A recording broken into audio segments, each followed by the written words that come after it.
और अब आपको उत्तर प्रदेश की तरफ ले चलते हैं, जहां मुख्यमंत्री ने यूपी एग्रीज योजना को लॉन्च कर दिया है और संबोधन उनका जारी है। राजभर जी, श्री संजय निषाद जी, श्री दिनेश प्रताप सिंह जी, श्री जसवंत सैनी जी,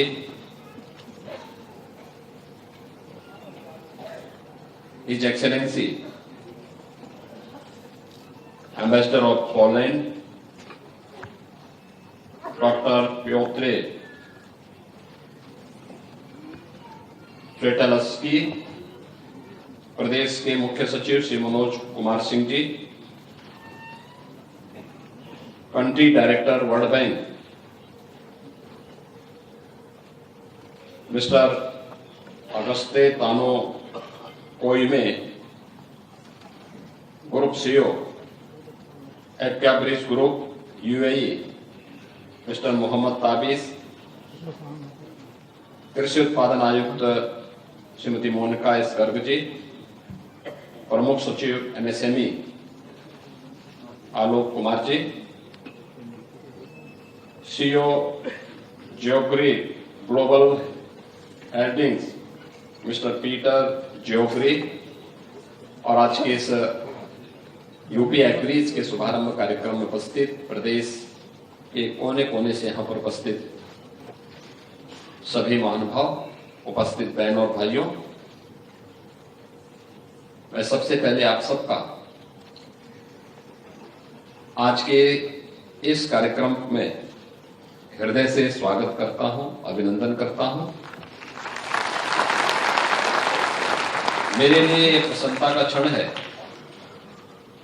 कि देश की आबादी के सबसे बड़े राज्य में आदरणीय प्रधानमंत्री जी की प्रेरणा से उत्तर प्रदेश समग्र विकास के जिन नए प्रतिमान को स्थापित कर रहा है,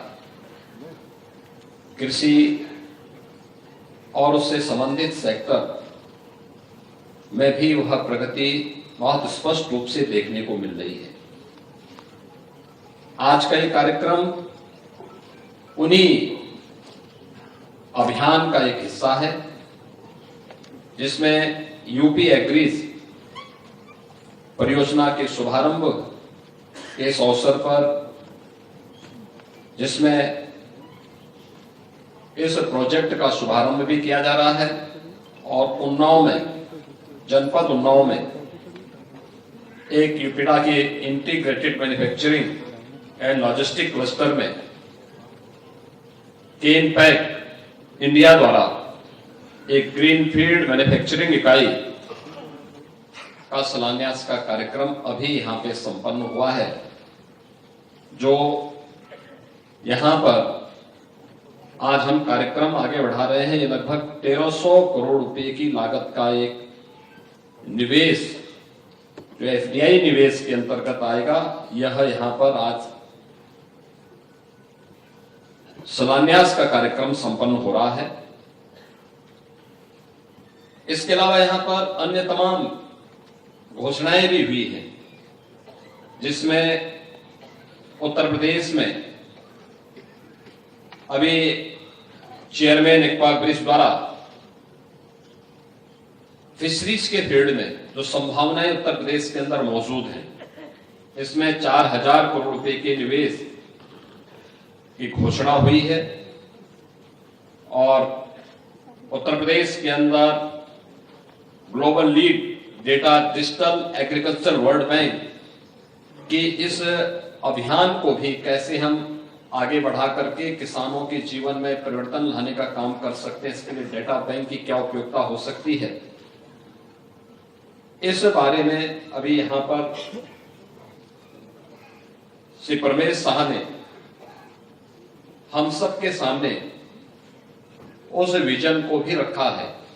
जो आगे चल करके किसानों के जीवन में व्यापक परिवर्तन का एक कारक बनेगा। जब हम देश की आबादी के सबसे बड़े राज्य के बारे में सोचते हैं, तो स्वाभाविक रूप से हमारा ध्यान जाता है कि 25 करोड़ की आबादी का ये राज्य स्वाभाविक रूप से बड़ी आबादी है, तो एक स्वतः हम सबके मन में एक भाव पैदा होता है कि बड़ी आबादी इसलिए है क्योंकि उस प्रकार का वातावरण और उस प्रकार की भूमि यहां पर पहले से मौजूद है। दुनिया की सबसे उर्वरा भूमि में से एक और सबसे अच्छा जल संसाधन जिस एक राज्य के पास है, प्रकृति और परमात्मा की कृपा से वह उत्तर प्रदेश राज्य है जिसके पास यह संभावना मौजूद है। हम इस बात को कह सकते हैं कि भारत में जो लगभग 45% भूमि कृषि योग्य है, अगर उत्तर प्रदेश में हम इस बात को देखते हैं तो कृषि योग्य भूमि में से 75% भूमि वह उत्तर प्रदेश के अंदर मौजूद है, जो सबसे उपयोगी और उर्वरा भूमि में से एक मानी जाती है। और इसी का परिणाम है कि चाहे वह उत्तर प्रदेश के अंदर गेहूं के उत्पादन में, दूध, गन्ना, आलू, आम, अमरूद, मटर, मशरूम, तरबूज और शहद के उत्पादन में आज उत्तर प्रदेश देश के अंदर, भारत के अंदर नंबर 1 स्थान पर है। देश के अंदर कुल जो सब्जी उत्पादन होता है उनमें से 15% हिस्सेदारी और फल उत्पादन में भी 11% हिस्सेदारी उत्तर प्रदेश के पास है। भारत की कुल कृषि उत्पादन में यानी देश की आबादी का 16% भाग, 16 से 17% जनसंख्या उत्तर प्रदेश में निवास करती है, लेकिन खाद्यान्न उत्पादन में उत्तर प्रदेश का योगदान 23% से अधिक है। यानी देश का फूड बास्केट भी के रूप में भी यह जाना जाता है और देश के अंदर जो खाद्यान्न का निर्यात होता है उनमें से तीसरे स्थान पर उत्तर प्रदेश अभी है। स्वाभाविक रूप से इस दिशा में एक्सपोर्ट की जो संभावना उत्तर प्रदेश के अंदर मौजूद है, यूपी एग्रीज प्रोजेक्ट का शुभारंभ इस दिशा में उन संभावनाओं को आगे बढ़ाने में एक मील का पत्थर साबित होगा और इस दिशा से उत्तर प्रदेश के अन्नदाता किसानों के लिए और उत्तर प्रदेश के इस फील्ड में कार्य करने वाले उन सभी महानुभावों के लिए यह एक बहुत अच्छी शुरुआत है। यूपी एग्रीज परियोजना के बारे में जैसे कि यहां पर पहले भी बताया गया कि 4000 करोड़ रुपए की इस जो प्रोजेक्ट है, इसमें से 2737 करोड़ का जो लोन है यह विश्व बैंक द्वारा और 1166 करोड़ का जो इसमें अंशदान है या राज्य सरकार के द्वारा इसमें देने की व्यवस्था की गई है। इसमें विश्व बैंक की सहायता जो यूपी एग्रीज प्रोजेक्ट का जो मुख्य उद्देश्य है, कृषि और उससे जो संबंधित सेक्टर है उनकी कठिनाइयों को चिन्हित करना, प्रमुख फसलों की उत्पादकता में एक गुणात्मक वृद्धि हो इस दिशा में एक प्रयास करना, प्रदेश के अंदर जो विशिष्ट कृषि उत्पादों के पोस्ट हार्वेस्ट मैनेजमेंट और मार्केट सपोर्ट सिस्टम को विकसित करने की कार्रवाई को आगे बढ़ाना और जिससे हम अपने अन्नदाता किसानों की आय में वृद्धि कर सकें। यूपी एग्रीज परियोजना के द्वारा सहवर्ती जो इंफ्रास्ट्रक्चर है उसके विकास के लिए भी और स्थानीय स्तर पर रोजगार सृजन के लिए भी एक नए अभियान को आगे बढ़ाने का ये शुरुआत है और पहले चरण में इसके लिए यूपी के 8 कमिश्नरी के 28 जनपद लिए गए हैं, जिनमें पूर्वी उत्तर प्रदेश के गोरखपुर कमिश्नरी को, आजमगढ़ कमिश्नरी को, बस्ती कमिश्नरी को, देवीपाटन कमिश्नरी को, वाराणसी, विंध्याचल, चित्रकूट और झांसी यानी पूर्वी उत्तर प्रदेश और बुंदेलखंड, जिसमें पूर्वी उत्तर प्रदेश के 21 जनपद और बुंदेलखंड के कुल मिलाकर के 7 जनपद इसके अधीन आएंगे। इन सभी जनपदों में इस योजना को हम लागू करने जा रहे हैं और 6 वर्ष का ये पूरा प्रोजेक्ट होगा, जिसकी शुरुआत 2024-25 से प्रारंभ होकर के 2029-30 तक ये पूरा प्रोजेक्ट यूपी के अंदर लागू होगा। और इससे आप अनुमान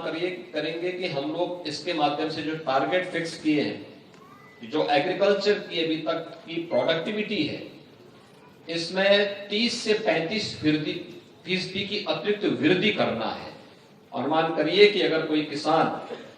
अभी तक 1 एकड़ में वह अगर 10 क्विंटल पैदा करता है, तो हम इस स्कीम के बाद उसको टेक्नोलॉजी के माध्यम से और अन्य सुविधाओं के माध्यम से उसको जोड़ करके उसकी क्वालिटी को बनाए रखते हुए उसको समय पे बीज उपलब्ध हो, समय पे खाद उपलब्ध हो, समय पे सिंचाई की सुविधा उपलब्ध हो, उसको मार्केट की सुविधा उपलब्ध हो, और जिसके बारे में प्रधानमंत्री जी बार बार कहते हैं कि बीज को बाजार तक पहुंचाने के लिए, वैल्यू एडिशन के साथ उसको जोड़ने के लिए इन सभी कार्यक्रमों में प्रोजेक्ट सहायक होगा। वही किसान उसकी प्रोडक्टिविटी को, अगर समय पे अच्छी क्वालिटी के बीज मिलते हैं, समय पे वेदर अलर्ट के बारे में उसको जानकारी मिल जाती है, समय में उसको तकनीक की जानकारी हो जाती है, सभी प्रकार की सुविधाएं उसको मिलती हैं, तो प्रोडक्टिविटी में वृद्धि होगी। वह उसके किसान की उत्पादकता को हम बढ़ाने में सफल होंगे। वही किसान जो अब तक 1 एकड़ में 10 क्विंटल तक पैदा कर रहा है, स्कीम के लागू होने और किसान का उसके साथ जुड़ने के बाद वही किसान 14 से 15 क्विंटल तक उसी खेत में उत्पादन करने की सामर्थ्य रखेगा। तो यह किसान की स्वाभाविक रूप से खर्चा कम लेकिन उत्पादकता को ज्यादा बढ़ाना, उसकी इनकम स्वाभाविक रूप से इससे बढ़ने वाली है। और उस डिजिटल एग्रीकल्चर इकोसिस्टम के प्लेटफॉर्म के माध्यम से ही इस पूरे कार्यक्रम को हम संपूर्ण राज्य में फिर उसके बाद आगे बढ़ाएंगे। यद्यपि पश्चिमी उत्तर प्रदेश इस दिशा में अच्छा प्रयास कर रहा है, लेकिन पूर्वी उत्तर प्रदेश, विंध्य क्षेत्र और बुंदेलखंड में खास तौर पर इसमें प्रयास किए जाने की आवश्यकता थी। और आज यूपी एग्रीज परियोजना इस दिशा से आगे बढ़ाएगी और इसके लिए जो एग्रीकल्चर का एक एक्सपोर्ट हब बनाने की कार्रवाई जो उत्तर प्रदेश सरकार अपना एक नया इंटरनेशनल एयरपोर्ट जेवर में तैयार कर रही है, अभी अप्रैल माह में उसका शुभारंभ होगा। जेवर एयरपोर्ट के माध्यम से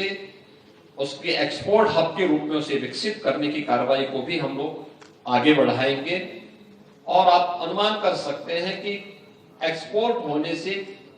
हमारे अन्नदाता किसानों की आमदनी को वृद्धि और कैसे उनकी आमदनी को और आगे बढ़ाया जा सकता है, इसकी कल्पना अभी गत सीजन में आम प्रोडक्शन करने वाले किसानों के बारे में आपने देखा होगा कि औद्यानिक फसलों में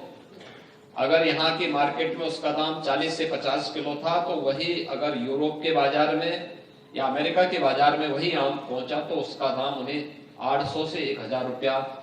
पर किलो के हिसाब से उसको इसका दाम मिला। यानी 1 किलो में ही उसको 500 से 600 रुपये की अतिरिक्त आमदनी होती हुई दिखाई दी। लेकिन उसकी क्वालिटी को बनाए रखना, इसके लिए सरकार के स्तर पर जो प्रयास प्रारंभ हुए हैं, डबल इंजन सरकार के स्तर पर जो प्रयास हुए हैं, उसको आगे बढ़ाने की प्रक्रिया है। उत्तर प्रदेश लैंडलॉक्ड स्टेट में बहुत सारे राज्यों में उसने मत्स्य उत्पादन में एक अच्छा कार्य किया है, लेकिन इसकी उन संभावनाओं को आगे बढ़ाने के लिए कि मत्स्य पालन की यहाँ पे उत्पादन में, उसके प्रसंस्करण में हम वृद्धि कर सकें, टैंक और बायोप्लाट में मत्स्य पालन के कार्यक्रम को आगे बढ़ाया जा सके, इसके लिए भी यूपी एग्रीज परियोजना में 500 किसानों को उन्नत तकनीक देने और विदेश भ्रमण की कार्रवाई के साथ उसको जोड़ने की, अन्य जहां पे सक्सेस स्टोरी है उसको यहाँ का किसान देख सके, खासतौर पर वह किसान